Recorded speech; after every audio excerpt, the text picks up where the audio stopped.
ay kinakawawa mo.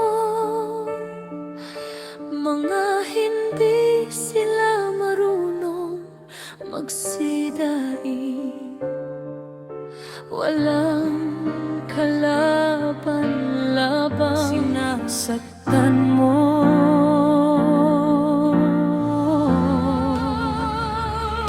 Isipan mo ba'y nasa tama pang lagay?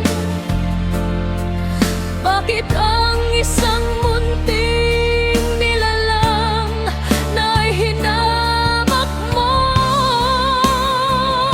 Walang kamalay-malay,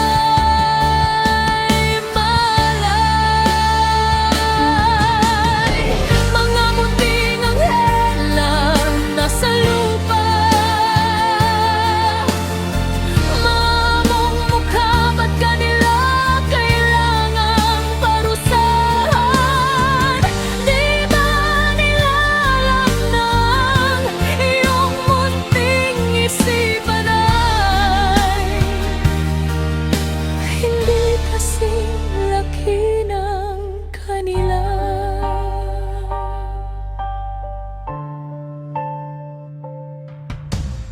Tao, ang lupit mo,